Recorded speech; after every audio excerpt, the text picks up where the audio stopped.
Bandi News Online and Rondon sa YouTube channel.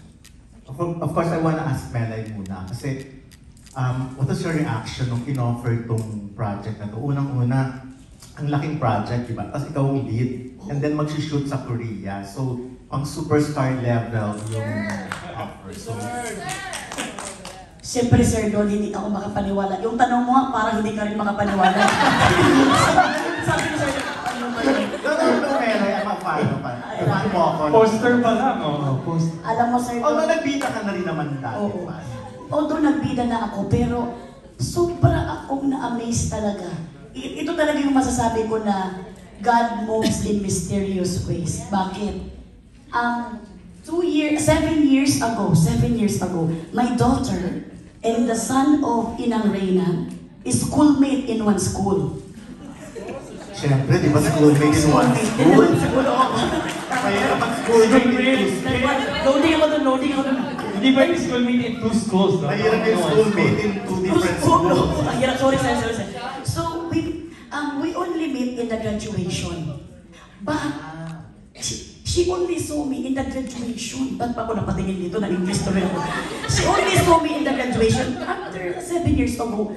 When she made the movie, she remembered me. So what the kind of God moves in mysterious ways? Diba? Kung baga manisip ko, ito na lang ako sa kabila. Kung baga, Bakit ba kay Georgian ka nakatingin? kasi gusto ko, ayoko kasi ma-OP sila. Baka akala nila, I don't want you to be OP. Out of place because you're always in our place. So yun na nga, parang nasabi ko, nakita lang niya kami ni Inang Reyna kasi parang kami mga tanga ni Jason, late kami lumating. Late kami sa graduation, the best, diba? So nakita niya, ano ba to? Parang natawa sila sa amin kasi confident pa kami, pero late naman kami, hindi na namin nakuha ng award ng anak namin. So, 7 years ago, naalala ako ni Inang, nung nag-isip silang dalawa ni Madam Kringit, mabuti na late kami. Kung hindi kami na late, baka hindi ako mapansin ni Inang Reyna doon. Sabi niya, I cannot, hindi English yun eh.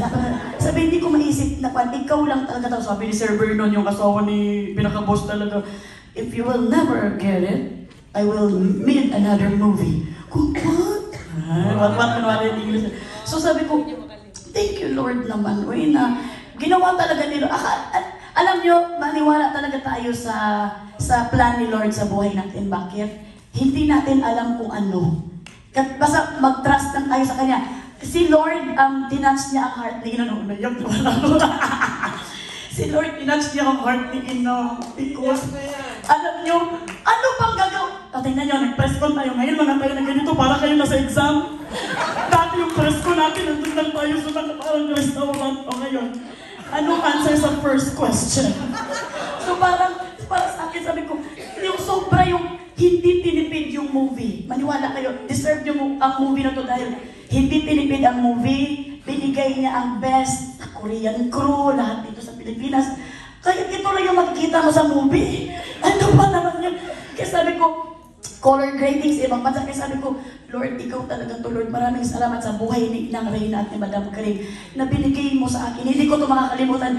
Isa talaga to sa God moves in mysterious ways sa buhay ko talaga, Sir Don. Kaya kahit ikaw di makapaniwala, ako din, Sir Don, hindi ko makapaniwala. Sino ba kayo? Nakalimutan na. Hindi, malaking paniniwala lang namin, sir. Siyempre, hindi naman kami pupunta dito kung hindi ganun ang paniniwala. Ang traffic ng Friday, Mela. Ang layo pa nito, pero pumunta kami para. Sir Don, maraming salamat sa inyo, mahal namin kayo. So, Korean crew. So, kumusta working with them? Not naman to compare sa mga Pinoy crew, di ba? Pero, kumusta yung pakikipagtrabaho, working with Korean crew? Hindi tayo pwede mag-compare because we love our own band. But, may band? Bawal mag-compare, pero nag-band.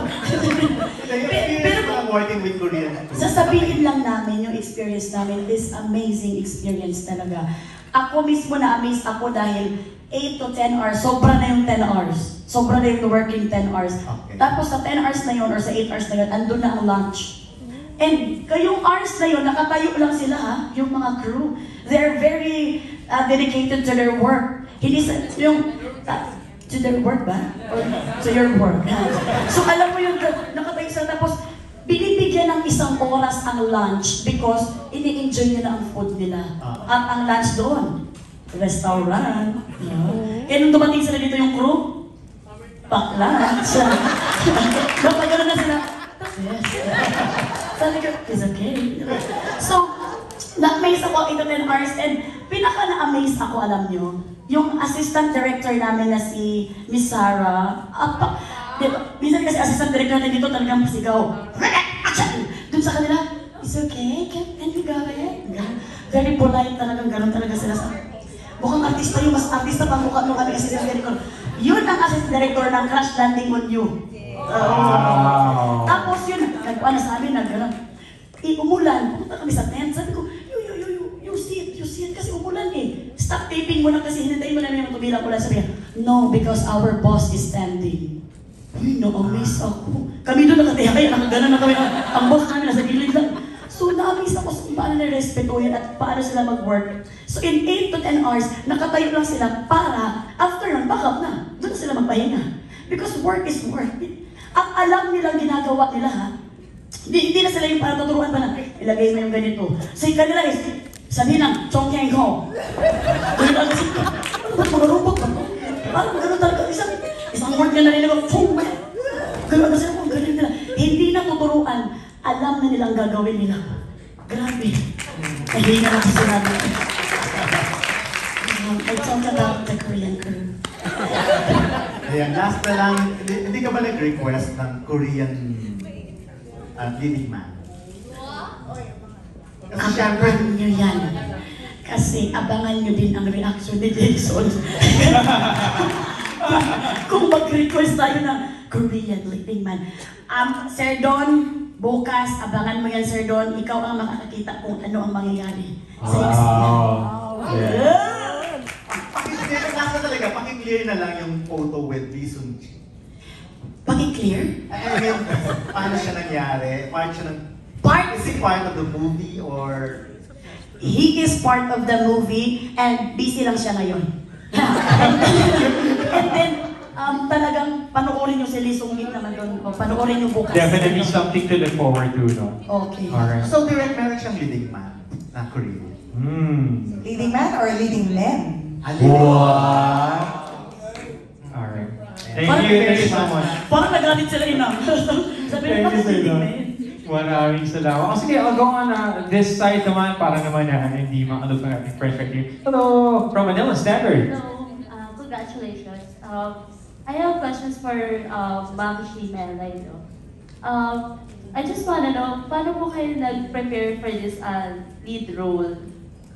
Tinulungan kami nila Inang Reyna at nila Madam. Nagkaroon kami ng series of workshop para sa mga pagiging K-pop fan. Kasi hindi ka pwedeng mag-acting lang ng ganun. Alam ng mga K-pop fan kung fake ka lang na fan. So talagang nagkaroon kami ng workshop, mga 3 days yun, pa 5 days na nga yun ang ginawa namin. Talagang nagkaroon kami ng mga game show, parang, at isang tawag ito, hayo! Ganun pa kami. And then, after that, nagkaroon din kami ng fight scene. Kami nila partner, kami mga pulis. Nagkaroon kami ng, ang tawag ng training. Training sa mga action-action. And then sa Korea naman, nag-provide sila Inang Reyna at Madam ng Korean instructor. Parang pa-dance instructor yun ah. The Korean stuntman. Korean stunt director. So, ang galing din talaga na, yung very safe ka, pero talagang ang galing tingnan. Hindi naman sobrang pasensya last time namin yung ginawa namin. Hindi naman pa ganun. Pero malalaman mo na normal yung suntukan, normal yung bigatian ng kuwan. So, naghanda ako sa tulong nila Madam Crane at Inang Reyna. Now, na-mention po yung preparations mo po sa role. Ano daw yun? Na-mention niyo po yung preparations nyo. Ano saan po kayo pinaka-nahirapan? Sa role ko? Yes. Alam mo sa iyak.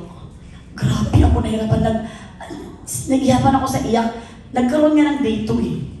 Day 2. Akala nila day 2. No, day 2. Kasi talagang hindi na kinaya. Sobrang akong malungkot talaga kasi yung utak ko talagang pag nag-i-imagine, pag malungkot na, nag-i-imagine na siya ng kalungkuhan. So nung nag-iyakan, talagang kailangan iseryoso ko talaga to kasi syempre kailangan may puso yung movie. Oo, Ma'am Esther. Tapos yun, mabuti na lang si Madam Inang Reyna, kinausap niya ako. Kasi pares kami yung mga magulang, sabi niya, sige na. Have a happy period. Kasi sinabi na lang ako na parang emote na parang gano'n, kaya mo yan. Sinalang agad ako, tapos na perfect. Okay lang ba yung acting ko doon? Okay lang yan, Inang.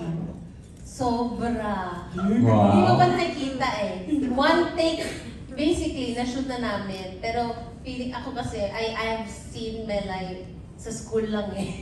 So I don't really know how she acts, but I know she's very funny kasi nakikita niyo naman gano'n siya ka-funny. But I know inside her, there's a very, very soft spot of Melay. That's why she can make people happy. It's because deep inside her, she's a very sensitive person. And when we shot that scene, na-feel ko kasi talaga na nung pinapanood ko, parang hindi eh. Hindi siya nakikita ng mga manonood. Gusto ko makita niyo talaga at makilala niyo kung sino si Melay, sino si Ma'am Chief. So we did the reshoot the next day. No, we scheduled another day, 3 days after. First thing in the morning, one take, yun na yun. Makikita niyo doon sino yung totoong Melay. Wow. Pero sobrang thank you kay Inang.